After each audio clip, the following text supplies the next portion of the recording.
yang berada di luar keranjang rezeki pun itu nantinya bisa ketarik masuk ke dalam keranjang rezeki.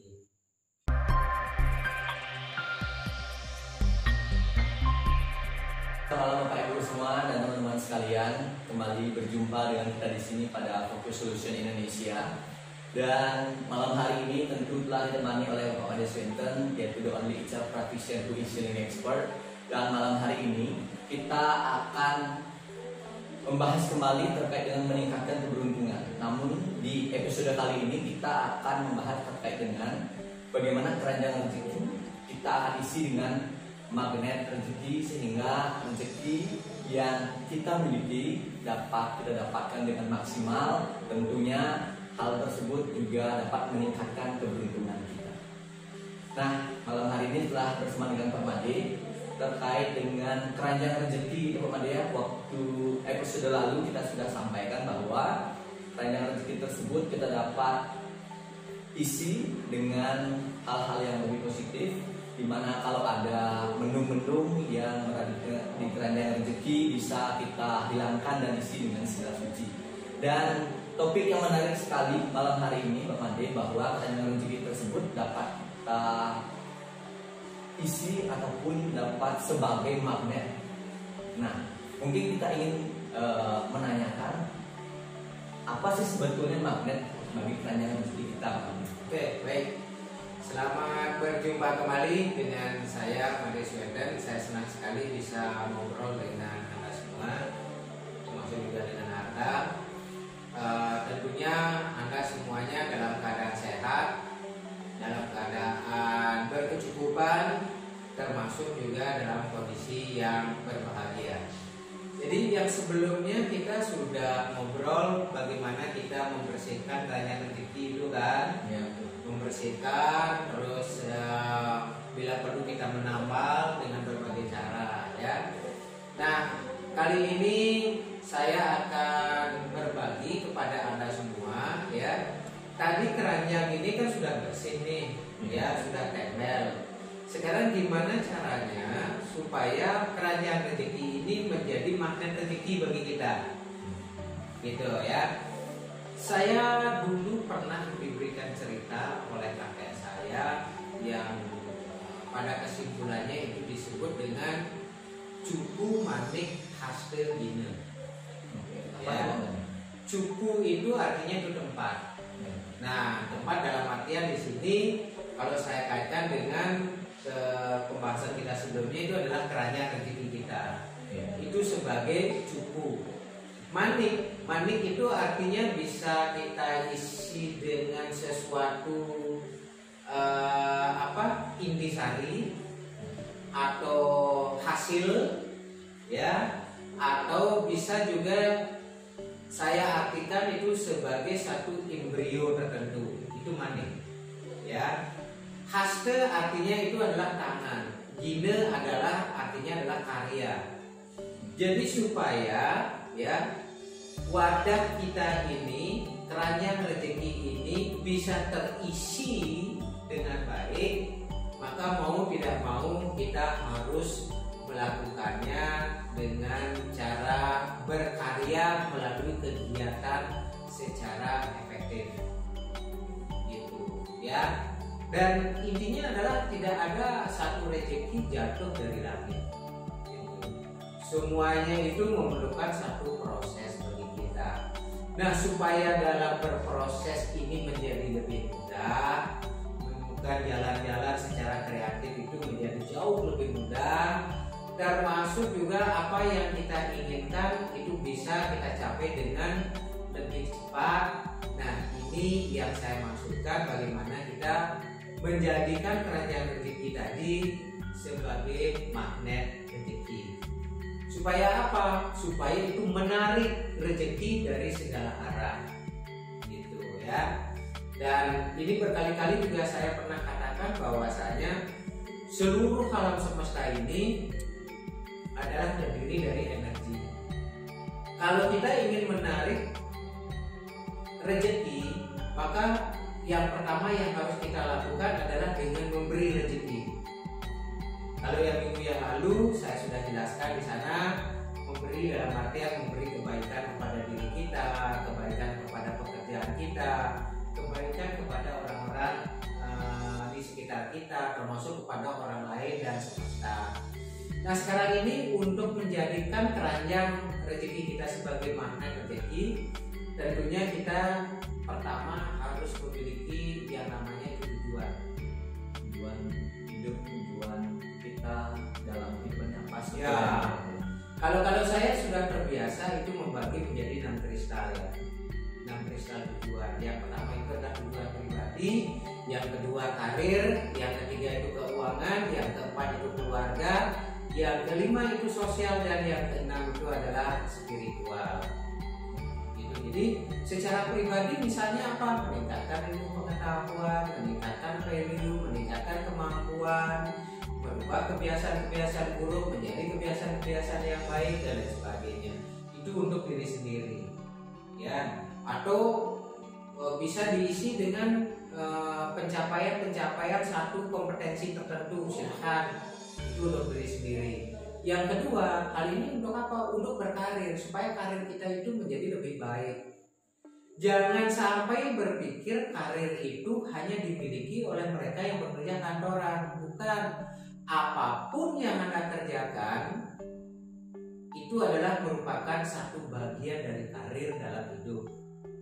Misalnya jadi pengusaha kecil-kecilan itu juga karir. Nah, kalau itu kita sudah katakan karir, maka upaya kita itu dari waktu ke waktu menjadi lebih baik. Sebagai ibu rumah tangga, sebagai bapak rumah tangga itu juga karir. Itu jadi ada satu pengetahuan, keterampilan yang harus kita improve supaya mampu menata keluarga dan rumah tangga itu menjadi jauh lebih baik. Gitu. Nah, setelah karir itu menjadi bagus, maka keuangan nih, ya, keuangan akan menjadi bagus. Keuangan yang bagus, maka kesejahteraan keluarga akan menjadi baik. Aktivitas sosial, termasuk juga pandangan-pandangan sosial terhadap diri kita itu akan menjadi lebih baik. Kelima hal ini itu didasari oleh satu hal, yaitu spiritual. Contohnya apa? Kejujuran, nilai integritas, dan lain sebagainya. Gitu, ya. Nah, katakanlah misalnya Anda membuat tujuan sebagai salah satu magnet rezeki di keranjang rezeki Anda. Contohnya misalnya ingin mengajak keluarga jalan-jalan ke Eropa. Sudah dibuat itu dengan metode SMART, dengan welcome outcome dan lain sebagainya, ya.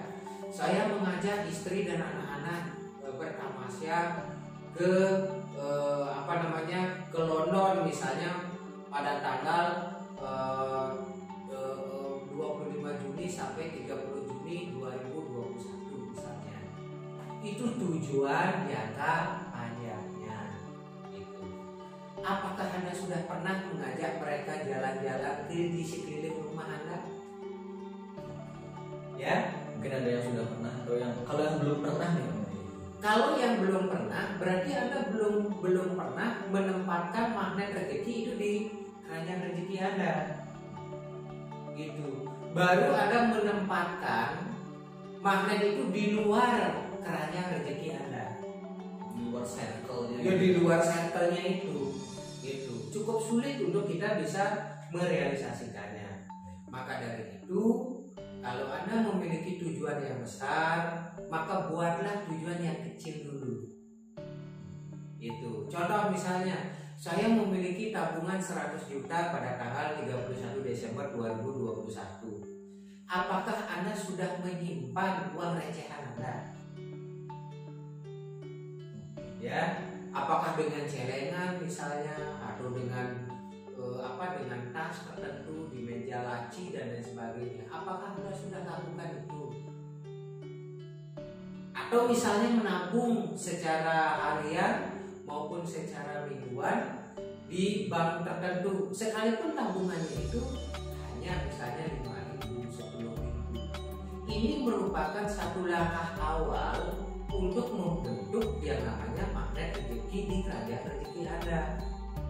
Sedangkan yang 100 juta tadi itu adalah berada di luar dari keranjang rezeki Anda.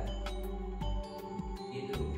Nah, kalau Anda melakukan tujuan-tujuan yang simpel-simpel, yang kecil-kecil dan lain sebagainya ini ya, itu saya istilahkan Anda menempatkan magnet rezeki di keranjang rezeki Anda.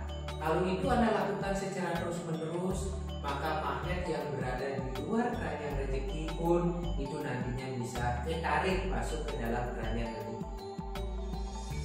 Berarti diikhtiarkan, artinya ditujukan bahwa tujuan-tujuan yang besar itu dimulai dari hal-hal kecil gitu. Dimulai dari hal-hal yang kecil ya. Contoh misalnya nih, tujuan utamanya adalah kalau misalnya teman-teman muslim ya, mengajak ibu atau bapak naik haji misalnya ya, apakah sudah pernah sering nggak Anda mengajak orang tuanya itu sembahyang misalnya bersama sembahyang bersama dan lain sebagainya, ingin membahagiakan orang tua, itu kan mulia sekali kan. Apakah setiap saat Anda menghubungi orang tua Anda kan? Kalau zaman sekarang ini kan dengan telepon nih ya, dengan telepon bisa, dengan WA bisa, atau setiap minggu Anda pulang kampung menengok orang tua gitu. Jadi langkah-langkah kecil inilah yang saya masukkan, bagaimana Anda menempatkan magnet rezeki di keranjang rezeki Anda.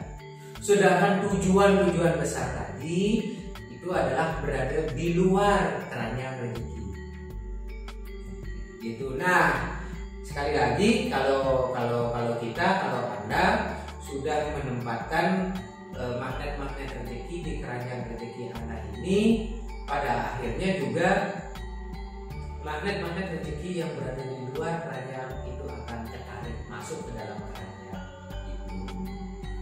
Ya banyak kesalahan-kesalahan yang saya dulu pernah salah juga seperti itu. Mungkin bisa share di sini ya, pengalamannya. Jadi saya waktu itu saya memiliki tujuan karir yang tinggi. Saya ingin menjadi Director of Human Resources waktu itu ya, di tahun 90.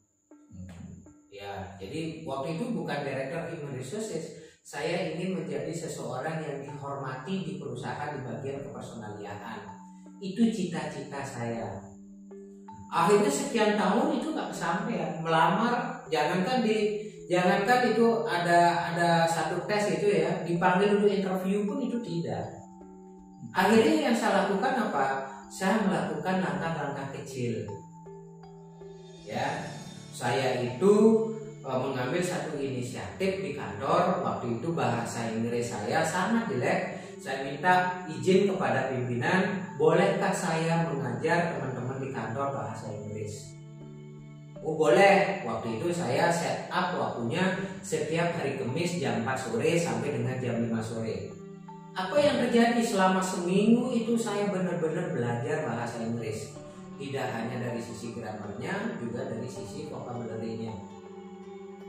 Begitu waktunya saya mengajar ya, apa yang saya ajarkan kepada mereka adalah mengasah saya ya, untuk memperdalam lagi, meningkatkan lagi keterampilan saya di bidang bahasa Inggris melalui mengajarkan kepada teman-teman kantor yang lainnya. Yang pada akhirnya saya memiliki satu kesempatan pada saat mengajar, saya belajar 10 kali lebih berat lagi dibandingkan dengan teman-teman saya yang saya ajarkan. Yang lain-lainnya saya mengambil berbagai macam kursus. Waktu itu saya kalau misalnya pada saat mengirim surat gitu kepada manpower manager atau personal manager, pada saat itu saya sempatkan mengobrol sama beliau-beliau itu. Saya minta advice dan lain sebagainya. Yang pada akhirnya itu benar-benar memantapkan saya bahwa ya, saya itu layak dipercaya sebagai personal manager. Pada akhirnya apa? Dari tahun 91 itu yang saya lakukan, termasuk juga mengajar di salah satu SMA pariwisata di Kediri ya. Sampai dengan tahun 97 benar-benar saya mendapatkan posisi sebagai personal and training manager. Dan itu rezeki yang sangat luar biasa. Kenapa bisa seperti itu? Karena saya membersihkan keranjang rezeki saya dari mindset saya. Ya, yang dulunya adalah saya ini orang kampung yang pendidikannya hanya biasa-biasa saja, anak seorang petani tidak mungkin akan diterima menjadi seorang pegawai atau menjadi seorang manajer. Nah, itu saya hapus semua. Mind of frame itu saya hapus. Bahwasanya ya, saya memiliki satu keyakinan bahwa saya dipercaya sebagai seorang manajer di perusahaan. Itu. Nah, mindset itu yang saya ubah. Itu adalah salah satu cara juga adalah untuk menempatkan satu magnet rezeki di keranjang rezeki kita. Itu. Dan termasuk juga pada saat saya bekerja itu saya tidak pernah memikirkan masalah waktu. Dikerjakan kalau ada pekerjaan yang perlu kalau ada pekerjaan saya kerjakan sampai tuntas. Sekalipun misalnya pernah saya cerita di sini 2 malam itu saya tidak tidur gara-gara mengejar pekerjaan itu. Nah, ini juga salah satu cara bagaimana kita membentuk satu magnet rezeki di keranjang rezeki kita. Dan pada akhirnya apa yang tujuan saya yang di luar keranjang rezeki itu pada akhirnya tertarik ke dalam keranjang rezeki itu. Akhirnya saya bisa mendapatkan apa yang menjadi tujuan saya. Gitu ya, termasuk juga waktu itu saya memiliki satu keyakinan terbencik itu ya di dalam kehendak saya, bahwasanya saya ingin dihormati oleh keluarga saya. Rasanya satu-satunya cara adalah dengan memiliki banyak uang. Waktu itu loh pikiran saya seperti itu. Apa yang saya lakukan? Saya itu bekerja siang dan malam.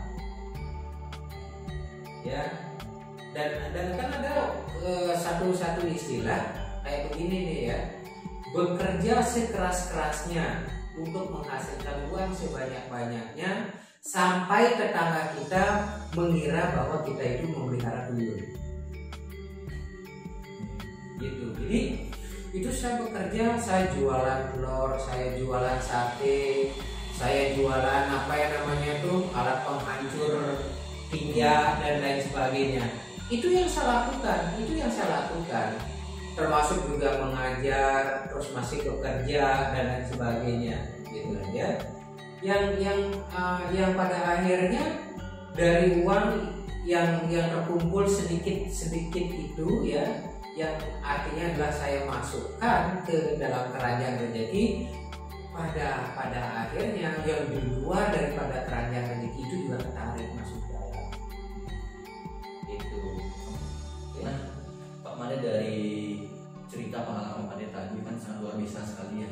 Dimana dari awalnya Pak Made memiliki tujuan ingin dihormati, padahal itu sebetulnya di luar circle dari keranjang rezeki Pak Made, sehingga hal-hal kecil yang Pak Made lakukan itu dapat menarik tujuan tadi yang Pak Made inginkan gitu.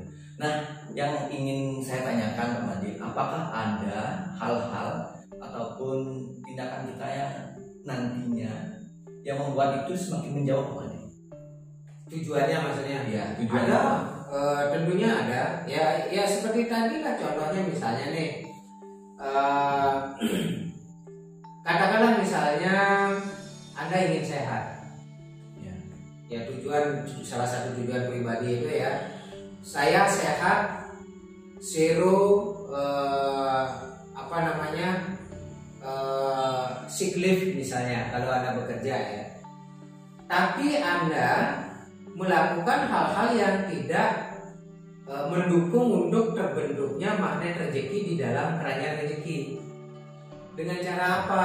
Dengan cara misalnya Anda tetap merokok, tetap begadang, makan tidak terkontrol, tidak pernah berolahraga, negatif thinking dan lain sebagainya. Ya tentunya ini menjadi penghambat.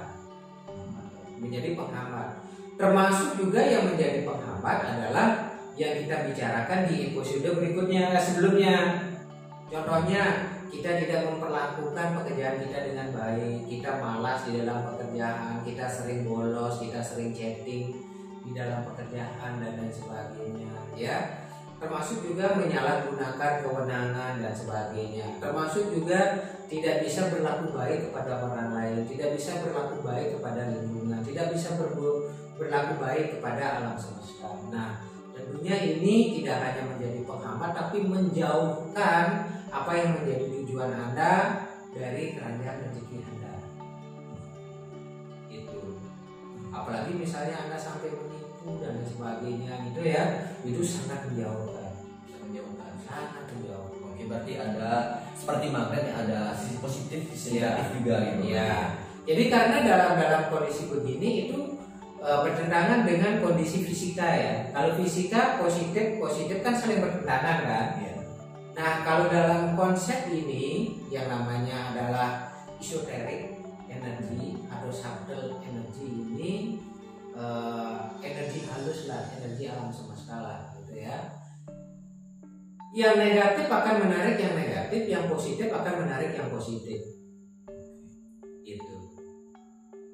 Jadi maka dari itu kalau Anda ingin membuat keranjang rezeki Anda menjadi magnet rezeki, maka apa yang kita bicarakan di episode 1, episode 2 sampai dengan hari ini itu adalah saling berkaitan.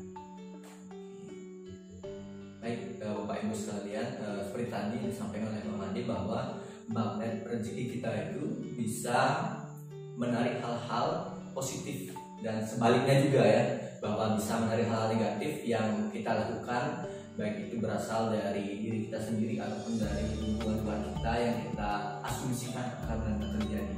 Dan tadi saya menyimak penjelasan Pak Mandi terkait dengan pola pikir. Apakah sebetulnya pola pikir itu juga mempengaruhi Pak Mandi terkait dengan keranjang rezeki kita? Nah, itu sebetulnya juga boleh dibilang itu landasannya. Oh, landasannya. Itu landasannya.